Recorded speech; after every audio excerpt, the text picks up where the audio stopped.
you're watching this today, especially on Women's Day, and somewhere inside you, there's a part of you that's tired of pretending that you're okay, tired of waking up and replaying the same memory over and over again, tired of smiling through the pain because everyone expects you to have moved on by now, then this podcast is for you. Not the you that you want to see today, the real you, the one who is quietly breaking and doesn't know where to start healing. Good morning and a very heartfelt Happy Women's Day to every woman watching this. I'm Satish Mohan and today we're doing something a little different. No celebrations, no performances, just an honest, real conversation about something millions of women carry silently. I have with me today someone I genuinely believe is changing lives, a certified relationship coach who specializes in helping women navigate heartbreak, emotional loss, and the long road back to themselves. Welcome Urmi to the show. Thank you. Thank you so much, Satish. And to every woman watching today, wishing you a very happy Women's Day. I hope that by the end of this conversation, this phrase means something a lot deeper to you than it does now. I love that framing already. Before we dive in, can you just tell us briefly who you are and what led you to this work?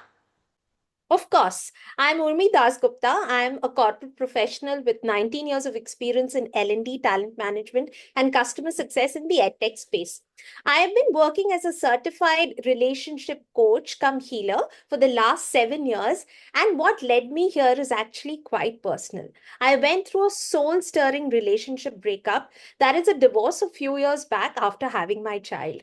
I looked around for real structured support and I couldn't find anything concrete that catered specifically to women like me. So eventually, I became what I needed. That's the work that I do so passionately now. Wow, and I think that personal context is exactly why women trust you. Okay, let's get into it.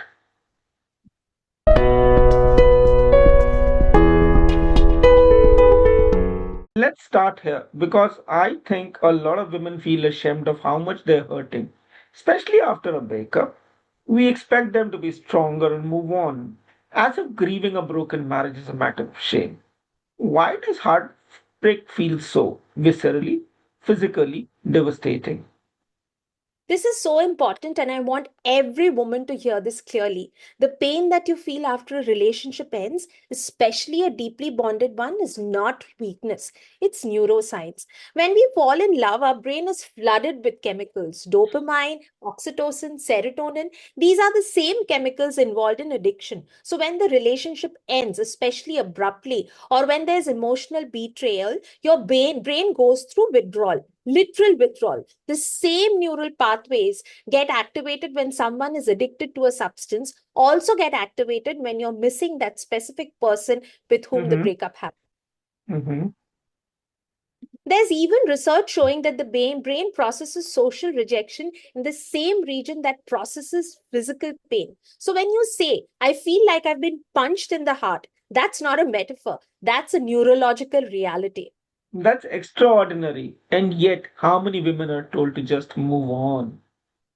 Almost all of us. And that's one of the most damaging things that we do. We dismiss emotional pain as a character flaw. In India, especially, there's this cultural conditioning of adjust karo, sab theek ho jayega. And as if grief is something you were supposed to fast forward through. I had a client, let's call her Meera, who came to me 18 months after her divorce. She was functioning, she was going to work, she was cooking, she was leading her normal life, but she was completely numb on the inside. She said, I don't even know when I stopped feeling like myself. And when we traced it back, she'd never let herself actually feel the pain. She'd been too busy managing everyone else's reaction to her divorce, and she was unable to sit down with her grief. It's heartbreaking and probably very relatable for so many women watching.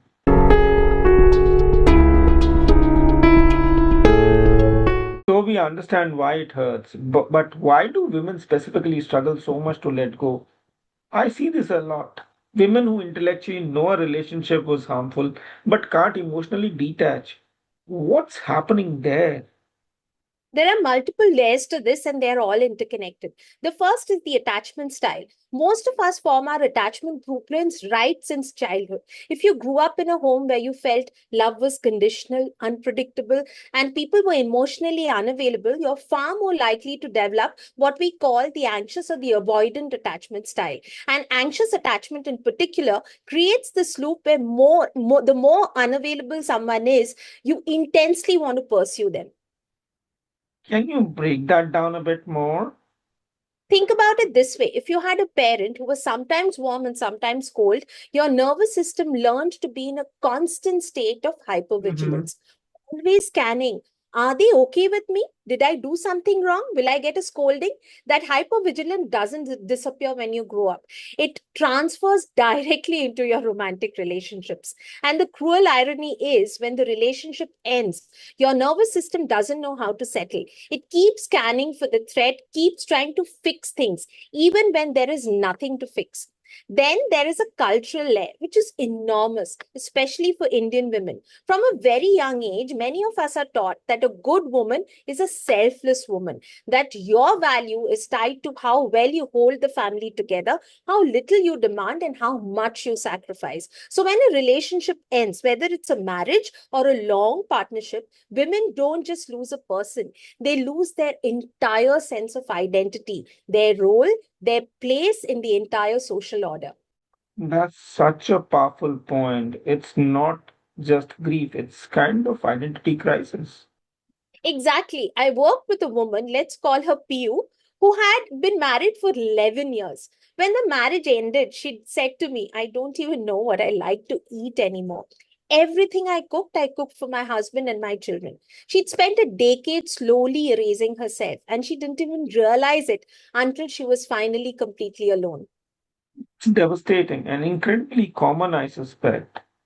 More common than we talk about. And there's a third layer, which is the shame. Women in our culture are not allowed to be abandoned. There is still a social stigma about divorce, about being a single woman at 35, about failing at a relationship or a marriage. So women often stay in this emotional limbo, not fully in the relationship, not fully out, because the grief is easier to manage than the shame.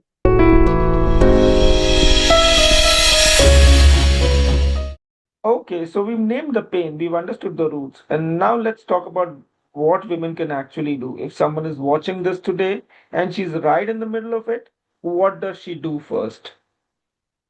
The first thing I always say is stop trying to make sense of it before you've actually felt it. We are such problem solvers. We want to analyze, we want to find out the reason, we want to understand why, but you cannot think your way out of an emotional wound. You have to feel it first. So step 1, allow yourself to grieve, not indefinitely, not self destructively, but consciously. Give yourself the permission to be sad. Cry if you need to. Journal it out. Talk to someone you feel safe with. What does crying consciously even mean? It means you're not numbing your pain. So many women either cry nonstop without processing it, just re traumatizing themselves, or they suppress it completely. Conscious grieving means you create a space for it. Right now, I'm going to feel this. I'm going to let myself be sad for the next 20 minutes. And then you close the container. You don't let it bleed onto the other parts of your life. Step 2, get your body involved. Heartbreak lives in the body. It's the tension in your shoulders, the hollowness in your chest, the headache. Movement is like medicine, a walk, a yoga class, even stretching in your bedroom. You have to discharge the stored stress from your nervous system. Step 3, create structure. When we are grieving, we often stop taking care of ourselves in basic ways. We don't sleep, we don't eat properly, we lose our routines. Structure is not restriction, structure is safety. Even something as simple as I'll have breakfast by 9 a.m. today. I will step outside by noon. That regularity starts to build your sense of stability. Step 4, curate your inputs. What are you consuming right now? If you're scrolling through his Instagram at midnight, or rereading the old chats, you are re exposing yourself to the wound. You wouldn't pour salt on a physical wound daily, would you? So don't do that to your emotional wound either.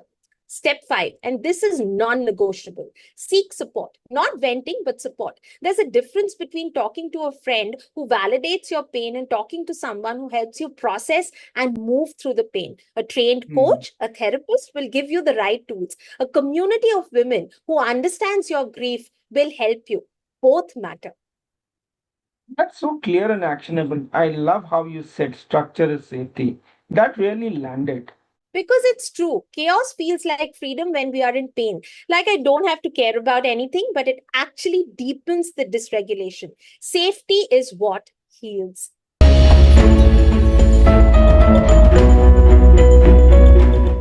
Let's talk about identity because I think the question, who am I now, is one of the most frightening things a woman can face after a significant relationship ends. How do you help women rebuild that? The thing I always start with is this: your identity was never supposed to live inside that relationship. The fact that you feel like you've lost yourself isn't evidence that you had a good relationship. It's evidence that somewhere along the way, you stopped tending to your own inner world. And that's not judgment. It's how most of us are conditioned. We pour into others, we shrink to fit, we negotiate with our own needs to keep the peace. So, reclaiming your identity is really about rediscovery.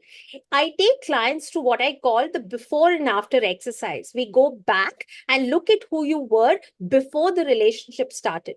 What did you love? What were you passionate about? What were your dreams before you started dreaming alongside someone else? What lit you up?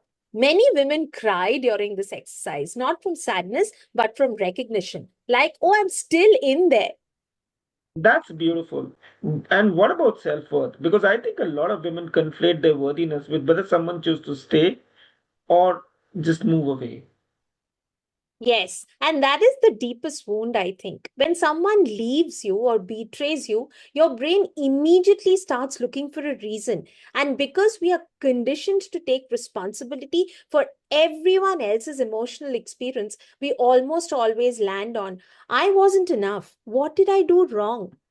But here's the truth: I want every woman hearing this podcast today to know someone's inability to love you well is not a verdict of your self worth. It is just information about their capacity to love you just the way you are. That's all. It's not your story unless you let it become yours. That might be the most important thing said today.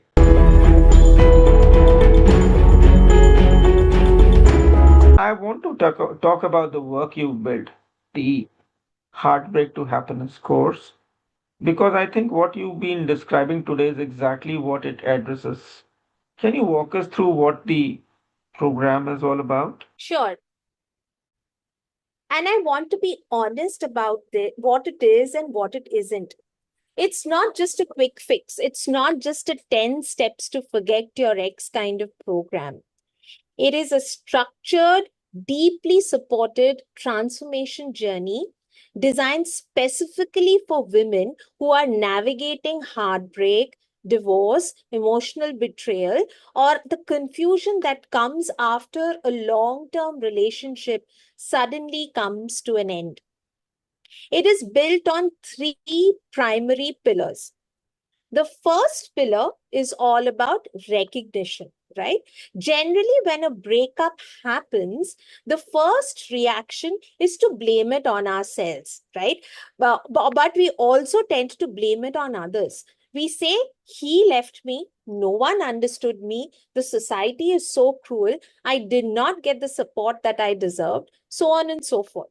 So, day one of the program is all about focusing on coming to terms with your victimhood and helping you gracefully transition into a victim mindset by using powerful healing tools and techniques like subconscious mind reprogramming, meditations, etc., to break through your repeating patterns that keep you stuck in the loop. The moment you are able to recognize and take accountability for your victim mindset, you're ready to take back charge of your life and not give your power away to others. The second pillar is all about deep forgiveness work, because without forgiveness, you can't move on. You remain stuck in the past. It is about forgiving others and finally forgiving yourself for this apparently unfortunate incident that happened in your life. In this day, we delve deep into forgiveness work with a powerful tool known as Ho'oponopono. And while doing so, we resolve a lot of suppressed emotions, trauma, and make peace with our inner child who has been, waiting for closure for years together. This includes a lot of emotional release work, attachment pattern recognition, and of course, inner child healing. We don't bypass the pain. There is no shortcut of doing that. We move through the pain with intention on day two. And on day three, the third pillar we focus on is on rebuilding. It's on rebuilding our life and reclaiming our self worth and creating the exact blueprint that we want for our future selves. This is where we do the identity work, the self worth work, and the visioning work for the future. Who are you now? What is it that you want to become in the future and why? What kind of love do you actually want to attract from a romantic partner? These are some of the things that we focus on day three. How's it delivered? What does someone actually experience in this? So it is a combination of structured modules delivered over 3 days, wherein you will be a part of live group sessions in a community of like-minded women traversing a similar heartbreak journey, like you. And there is optional one-on-one support also available for those of you who want more personalized, deep healing sessions at a one-on-one level with me. The community aspect is something that women all over tell me that is the most helpful and unexpected and powerful part. Women realize that they are not alone. They realize that the feeling is not weakness or failure. It is a shared experience from where support actually stems, and they get it from the fellow women in the group. There is enormous healing in the power of collective support. Interesting. And who's this for? Who's this actually for? Great question. Any woman who feels stuck right now, whether the breakup happened 6 weeks ago or 6 years ago, it doesn't matter. Whether it was a marriage, an engagement, a long term partnership, or even an emotionally abusive relationship that came to an end that she knew was logically harmful for her, but she couldn't emotionally make peace with it and come out of it. So if you have been waiting to feel like yourself again for a long time and you want to reclaim your worth and your identity, then this Heartbreak to Happiness program is your perfect answer. Before we close, it's Women's Day, and you started by saying you hoped this phrase would mean something different by the end of our conversation. What do you want women to take away today? I want women to take away one specific thing today. Your healing is not a detour from your life path. It is actually an intrinsic part of your life path. We celebrate women today for their strength, their resilience, their ability to keep, carrying forward with so much of courage and hope. And I want to honor that in each one of you. But I also want to say, you do not have to keep carrying your burdens all alone. You're allowed to put it down. You're allowed to let go of your checklist and you're allowed to ask for help. You're allowed to fall apart just a little bit so that you can come back together more beautifully and more holistically than ever before. Women's Day is not just about celebrating who you've been in the past. It's also about choosing what you're about to become, the best version of yourself. If you're watching this in pain today, I see you, I hear you, and I feel you. And I want you to know something very important. The fact that you are here means that there is already a part of you which is ready to heal and reaching out towards the light.